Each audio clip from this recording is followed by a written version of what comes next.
Hello dear friends. आज की इस वीडियो में हम sustainable idea of sustainable development के बारे में पढ़ेंगे, राइट। कि कहाँ से आइडिया जो है एक्चुअल में वर्ल्ड के सामने या इंडिया में जो है सस्टेनेबल डेवलपमेंट का आइडिया कहाँ से आया। ये टॉपिक जो है 12th स्टैंडर्ड ज्योग्राफी एनसीईआरटी से लिया गया है and it is very useful for all competitive exam, whether it is UGC, NET, JKPSC, 10+2 lecturer, right, UPSC, SSC, and for different exams, right. So let's start the topic, concept and origin of the sustainable development. अब हम थोड़ा definition पे जाते हैं कि sustainable development का मतलब क्या होता है, राइट। ऐसी डेवलपमेंट जो आपकी प्रेजेंट नीड्स है उसको भी पूरा कर रही है, right, without any compromising the ability of future generation to meet their own needs.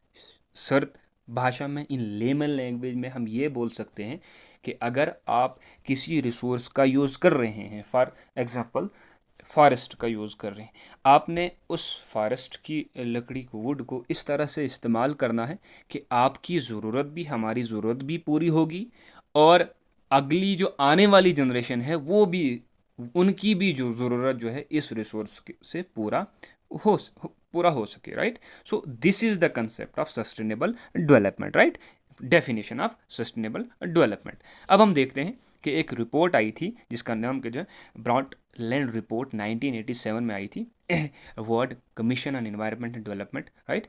इनके कुछ की एलिमेंट्स हैं, we will see these elements in detail.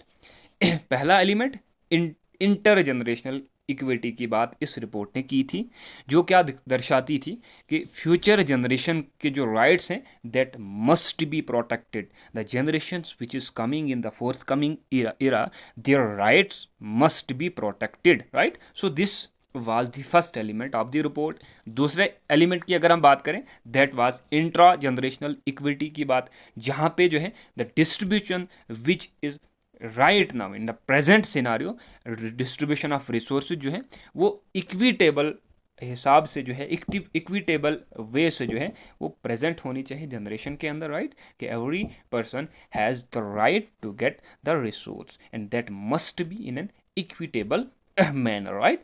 तीसरा जो है integration of environment and development की बात करें तो अगर आपने डेवलपमेंट करना है तो so you have to look on the ecological prospects as well, right. आपने दोनों को जो है इन अ पैरेलल वे में चलाना है। Economic development should not degrade natural resources. मतलब अगर हम इकोनॉमिक डेवलपमेंट, इकोनॉमिक ग्रोथ चाहते हैं without focusing on the natural resources, without focusing on the ecological balance, वो कहीं ना कहीं डिस्ट्रक्शन वगैरह क्रिएट कर सकता है। So for that we should apply an integrative approach, चाहे वो इन्वायरमेंट या डेवलपमेंट के बीच, right. means we have to create a Goldilocks zone, the equilibrium zone between the two concepts. One is environment, another is development, right. Development करनी है लेकिन ये mind में रखे कि we have an environment as well which provide different precious goods, precious services to the person, to the other living being as well, right. So हमने इस किस्म की अप्रोच जो है लानी। It was the third element of that report. अब fourth element की हम बात करें, दैट वाज कैरिंग कैपेसिटी।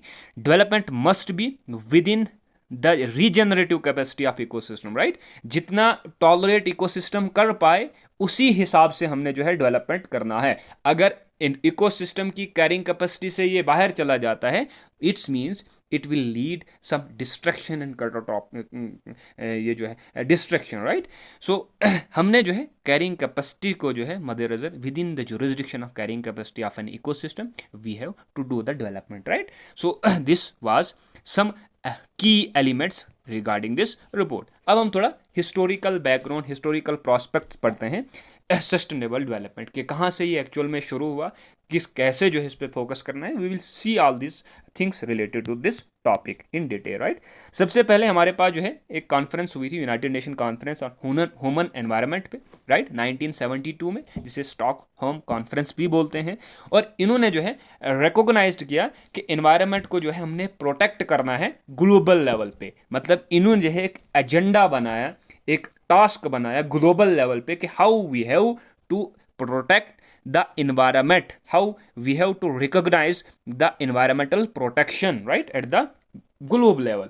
उसके बाद हमारे पास जो है दूसरा जो है, we have seen the report published by this by that organization, right. तो इन्होंने जो है कहीं ना कहीं सस्टेनेबल डेवलपमेंट की टर्म को पॉपुलराइज्ड किया वर्ल्ड लेवल पे in 1987, right. Brundtland report जिसे हम बोलते थे, we have seen the elements which was presented by the Brundtland report in 1987, sorry, right. उसके बाद हमारे पास जो है रियो अर्थ समिट आता है, जो आपका 1992 में हुआ था। और उसके बाद एजेंडा 21, इन्होंने भी जो है एम्फसाइज्ड किया sustainable resources, sustainable uses of resources, और किस तरह से हमने जो बायोडाइवर्सिटी है वर्ल्ड की, उससे क्या कैसे प्रोटेक्ट करना है, कि all these agendas and summits and other initiatives, they all were talking about the sustainable development, right? How we have to ensure the sustainable uses of resources at the globe level, right? उसके बाद हमारे पास जो है 2000 millennium, शायद millennium goals जो है हमारे पास 2000 से लेकर 2015 तक हमारे पास आए, and these were the initiatives bye mostly by the developed countries. लेकिन हमारे पास जो एक ब्लू प्रिंट और एक कंप्रीहेंसिव हमारे पास जो सस्टेनेबल डेवलपमेंट गोल्स आते हैं वो 2015 में आते हैं। United nation adopted these sustainable development गोल, और ये हमारे पास कहीं ना कहीं 17 गोल्स हैं, और इनमें टारगेट जो है 169 टारगेट हमें देखने को मिलते हैं, right. So this was the historical prospectus of sustainable development at the international level, right. अब हम थोड़ा इसकी डायमेंशन देखते हैं कि सस्टेनेबल डेवलपमेंट की डायमेंशन का किस किस रीजन में जो है ये ज़्यादातर फोकस करता है, राइट। सबसे पहले हमारे पास एनवायरमेंटल सस्टेनेबिलिटी जो है इंश्योर करता है, कि इसमें हमने देखना है कि किस तरह से हमने बायोडाइवर्सिटी को कंजर्व करना है, किस तरह से हमने जो पोल्यूशन हो रहा है डे टू डे उसे किस तरह से कंट्रोल करना है, और whatever resources we have like water and forest, इन का किस तरह से इस्तेमाल करना है इन एन सस्टेनेबल वे। तो ये जो है चीज़ें दर्शाता है इसके ऊपर, राइट। और किस तरह से हमने जो है effective use of non renewable resource, जो फॉसिल फ्यूल्स वगैरह है, इसको किस तरह से हमने इफेक्टिवली जो है यूज़ करना है, इसको किस तरह से हमने कम करना है, कि everything which is being emphasised in this pattern, right. तो सस्टेनेबल डेवलपमेंट हमें इस किस्म की जो है क्या करता है, वो इंस्पिरेशन प्रोवाइड करता है। उसके बाद हमारे पास जो है इकोनॉमिक सस्टेनेबिलिटी की बात करें तो the first one was environmental sustainability, कि किस तरह हमने बायोडाइवर्सिटी को कंजर्व करना है while doing the development, pollution को किस तरह से कंट्रोल करना है, राइट। खत्म ही नहीं करना है, बट किस तरह से कंट्रोल करना है। दूसरा जो है उसकी डायमेंशन आती है, दैट इज इकोनॉमिक सस्टेनेबिलिटी, ठीक है।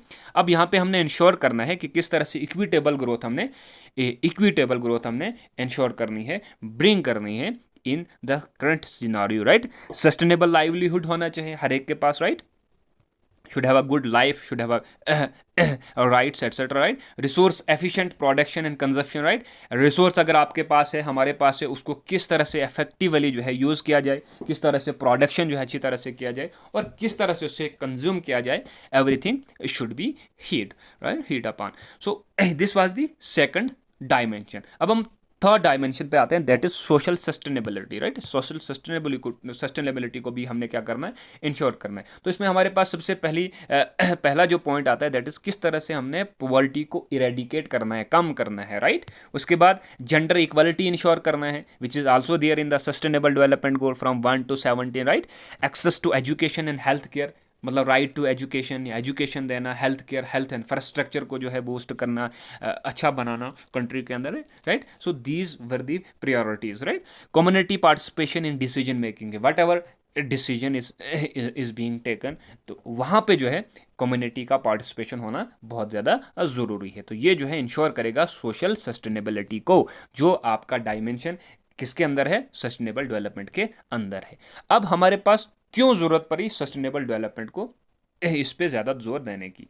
हमें पता है कि जो रिसोर्सेज हैं वो बहुत ही ज़्यादा जो है डिप्लीट हो रहे हैं, डिप्लीशन ऑफ रिसोर्सेज हो रहा है, बहुत ज़्यादा से जो है ख़त्म हो रहे हैं रिसोर्सेज, ठीक है। चाहे वो डिफॉरेस्टेशन की हम बात करें, ग्राउंड वाटर जो कवर एक्सट्रैक्शन है, ये मतलब जो ground water which is there in the ground water, उसका जो है हम अंधाधुन यूज़ कर रहे हैं, तो उससे जो है कहीं ना कहीं जो रिसोर्स है वो डिप्लीट हो रहा है। तो इस डिप्लीशन ऑफ रिसोर्स को जो है इसको खत्म, मतलब डिफॉरेस्टेशन को, या जो एक्सट्रैक्शन है ग्राउंड वाटर को, इसको कम करने के लिए हमें जो है सस्टेनेबल डेवलपमेंट की ज़रूरत पड़ती है। क्लाइमेट चेंज और ग्लोबल वार्मिंग है, राइट। इस पे फॉर फॉर एग्जाम्पल अगर हम फॉरेस्ट का अच्छे से इस्तेमाल करें, वाटर का अच्छे से इस्तेमाल करें, तो ये जो है कहीं ना कहीं इकोलॉजिकल इक्विलिब्रियम लाते हैं, इकोलॉजी में जो है इकोलॉजिकल बैलेंस लाते हैं। तो हमें इस पर भी जो है स्ट्रेस करना चाहिए। जो राइजिंग पोल्यूशन लेवल है इसको जो है कम करना, इसको कम करने के लिए जो हमें सस्टेनेबल डेवलपमेंट की ज़रूरत पड़ रही है। जो बायोडाइवर्सिटी लॉस हो रही है, ख़त्म हो रही है, एक्सटेंट हो रही है, उसको फिर से जो है रिट्रेट करने के लिए जो है, रिवाइज करने के लिए जो है हमें सस्टेनेबल डेवलपमेंट की ज़रूरत पड़ रही है, राइट, पड़ती है। Socio economic inequalities and poverty के वट पॉवर्टी और इनइक्वलिटी जो सोसाइटी के अंदर जो है, कंट्री के अंदर जो है, स्टेट के अंदर जो चल रही है, इसको कम करने के लिए भी जो है मतलब हमें जो है सस्टेनेबल डेवलपमेंट की ज़रूरत पड़ रही है, राइट। अब कुछ स्ट्रेटजीज़ हैं जो सस्टेनेबल डेवलपमेंट के लिए जो है यूज़फुल हैं। तो सबसे पहले हमें क्या करना है कि रिन्यूएबल रिसोर्सेज का ज़्यादा से ज़्यादा यूज़ करना है, राइट। सोलर एनर्जी को प्रमोट करना है, विंड एनर्जी को प्रमोट करना है, हाइड्रो पावर पे जो है फोकस करना है, बायोमास पे जो है स्ट्रेस करना है, sir, right. So this is the strategy to that हम जो है सस्टेनेबल डेवलपमेंट को इंश्योर करें वर्ल्ड लेवल पे, राइट। रिसोर्सेज कंजर्वेशन की बात करें तो इसमें सबसे पहला पॉइंट आता है 3 R's, राइट। रिड्यूस करना, रीयूज करना और रिसाइकल करना रिसोर्स का, राइट।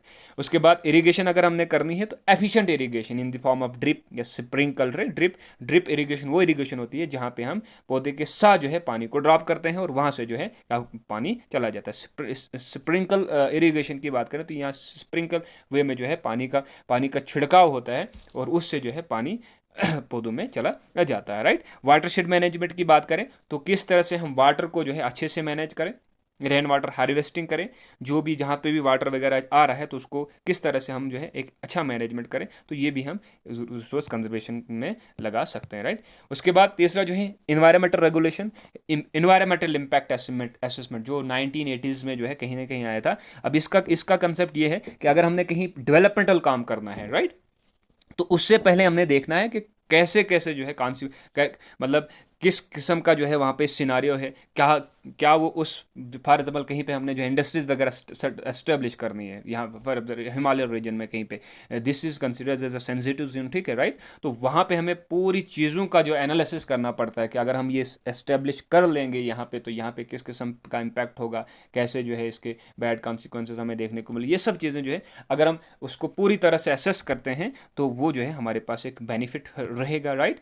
उसके बाद हमारे पास pollution control laws, whatever laws are there, उनको जो अच्छी तरह से इंप्लीमेंट करना है, तो इससे भी हम इंश्योर कर सकते हैं। टेक्नोलॉजिकल इंस्टीट्यूशनल रिफॉर्म की बात करें, क्लीनर प्रोडक्शन टेक्नोलॉजी हम यूज़ करें, ऑर्गेनिक फार्मिंग यूज़ करें और पंचायती राज इंस्टीट्यूट हैं उनको स्ट्रेंथन करें कि they should be provided the power so that they can supervise the activities which is happening in their surrounding, right. So ये कुछ स्टेप्स हैं थ्रू विच हम जो है क्या कर सकते हैं, सस्टेनेबल डेवलपमेंट को इंश्योर कर सकते हैं, राइट। उसके बाद इक्विटी एंड सोशल जस्टिस की बात करें तो पॉवर्टी एलिविएशन प्रोग्राम हम लाएं, राइट। उसके बाद एजुकेशन एंड अवेयरनेस जो है सोसाइटी के अंदर लाएं, तो इनसे भी जो है हम सस्टेनेबल डेवलपमेंट पे क्या कर सकते हैं, फोकस कर सकते हैं, राइट।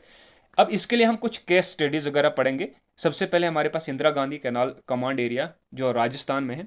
अब इसके तहत जो है हमने क्या किया था, इंडियन गवर्नमेंट ने क्या किया था कि इन जो कैनाल बनाई थी ताकि जो है इरिगेशन फैसिलिटी जो है राजस्थान के कुछ जो एरिड डिस्ट्रिक्ट हैं वहाँ पे जो है प्रोवाइड किया जाए अच्छे से, उनको जो वाटर स्ट्रेस्ड डिस्ट्रिक्ट है राजस्थान के अंदर उन तक भी जो है इरिगेशन फैसिलिटीज़ प्रोवाइड कर पाए, राइट। ये स्टार्ट हुई थी 1958 में, राइट। और ये जो है जैसलमेर, बेकरनर, उसके बाद गंगानगर और हनुमान नगर जो डिस्ट्रिक्ट जो है वेस्टर्न राजस्थान के, इनको कवर करती थी। अब इसमें जो है सस्टेनेबल डेवलपमेंट एफर्ट कौन से लाए गए, वी विल सी।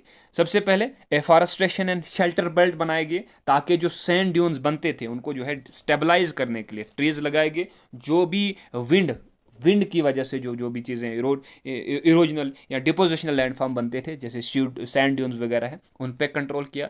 उसके बाद क्रॉप डाइवर्सिफिकेशन जो है सस्टेनेबल एफर्ट यहाँ पे लगाया गया। इससे जो है क्रॉप डाइवर्सिफिकेशन का मतलब कि वो वाटर एफिशिएंट क्रॉप जो है यहाँ पे लगाए गए, mastered instead of water intensive, जैसे आप राइस है बाकी चीज़ें हैं जिसमें पानी जो है बहुत ज़्यादा लगता है, उनके बजाय जो है मास्टर्ड या ग्राम्स वगैरह लगाएगी, राइट। तो ये जो है दूसरा स्टेप ये उठाए। तीसरा जो है साइल मैनेजमेंट, साइल को जो साइल को बचाने के लिए gypsum application to reduce the soil salinity, जो सैलिनिटी यहाँ पे हमें देखने को मिलती थी, तो उसके लिए जिप्सम एप्लीकेशन का यूज़ किया ताकि जो सैलिनिटी साइल सैलिनिटी है उसको रिड्यूस किया जाए। Water use efficiency, lining of canal to reduce seepage, right, promotion of drip irrigation या स्प्रिंकल वगैरह जो है इस किस्म की चीज़ें जो है यहाँ पे इम्प्लीमेंट की गई। Fifth one socio economics upliftment, जो रूरल एम्प्लॉयमेंट मतलब जो रूरल में लोग रह रहे थे विदाउट अनएम्प्लॉयमेंट, उनको जो है एम्प्लॉयमेंट दिया गया। उसके बाद जो access to drinking water and health care, ये चीज़ें जो है प्रोवाइड की गई इस रीजन के अंदर। तो ये कुछ स्टेप्स थे जो in order to ensure the sustainability, right. इस मतलब while doing this different challenges were also being faced by the implementer. तो इसमें सबसे पहले चैलेंज जो हमें कौन सी देखने को मिलती, water logging and soil salination due to excess irrigation हुआ, तो जिसकी वजह से सॉइल सैलिनेशन हुआ, ज़्यादा हुआ, वाटर लॉगिंग ज़्यादा हुई देखने को मिली। Over grazing and pressure on land due to the population growth हुई, तो जिसकी वजह से जो है पूरा प्रेशर जो है लैंड पे देखने को मिला, right. Need for balance land use planning, right, तो बैलेंस करने की जो है कहीं ना कहीं ज़रूरत पड़ी। लेकिन इससे हमें जो है एक सबक ये मिलता है कि जो Indira Gandhi canal command area जो है ये हमें ये दिखाती है कि how integrated resources management can transfer and arid regions, but long term sustainability require community participation, efficient irrigation and soil conservation.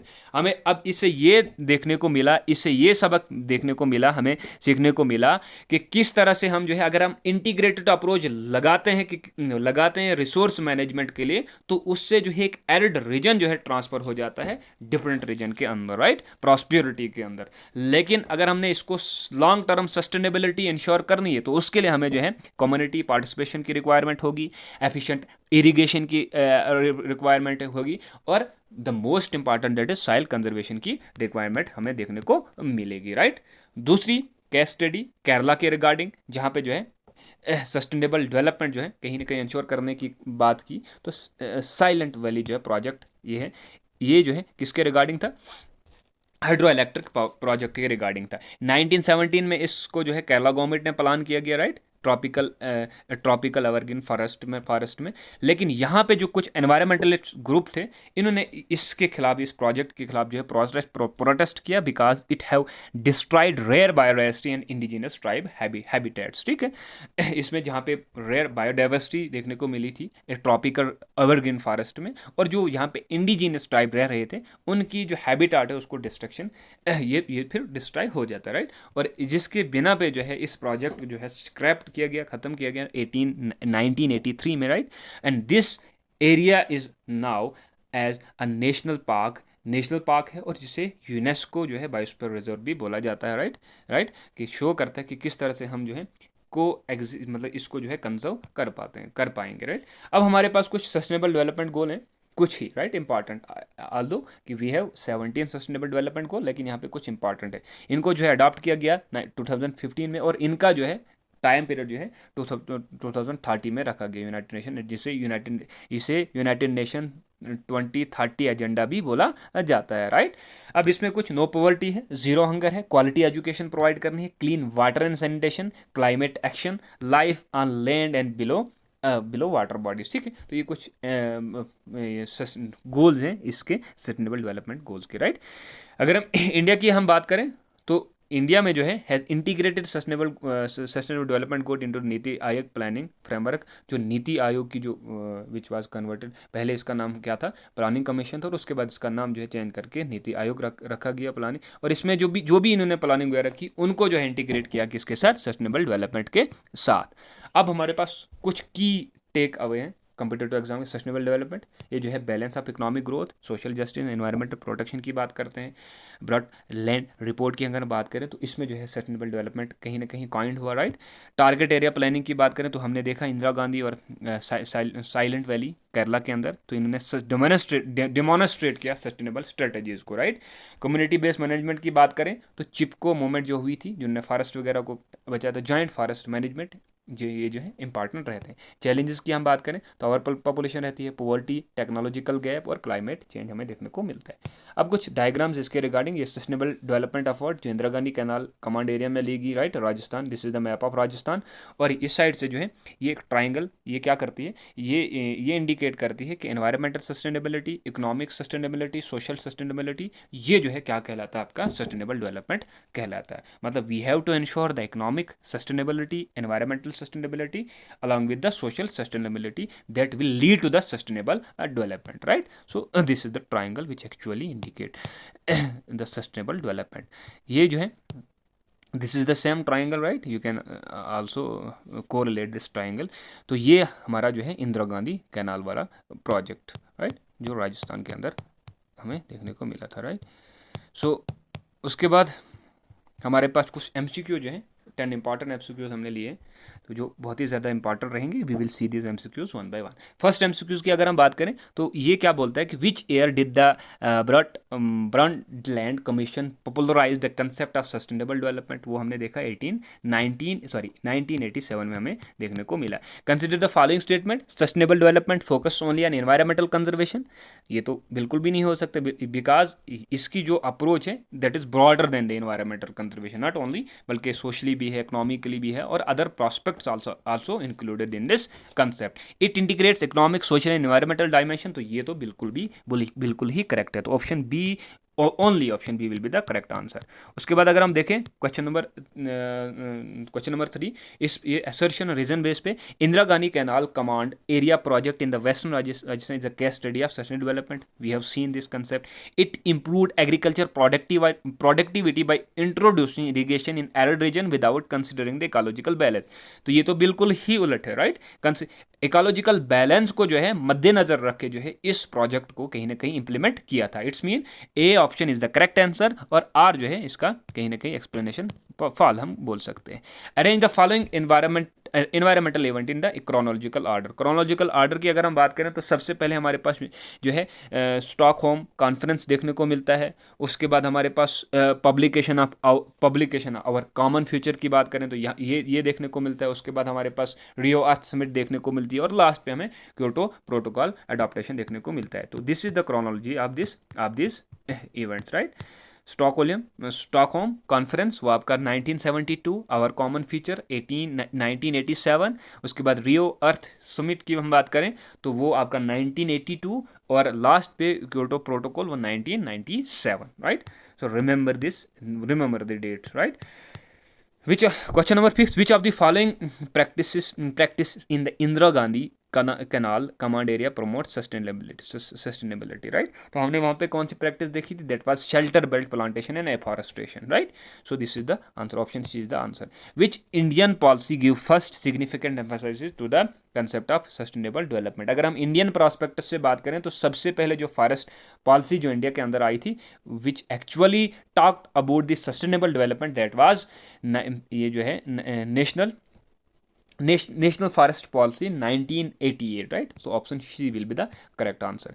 Consider the following statement, sustainable development is only applicable to developing countries. No, ये जो है developed countries का भी जो है कहीं ना कहीं एजेंडा है। सो इट्स मीन्स पहला स्टेटमेंट पहला ही इनकरेक्ट है। Reducing inequalities and ensuring social justice a part of, sir ये तो हमने देख ही लिया। तो option first option is false and second is true, right.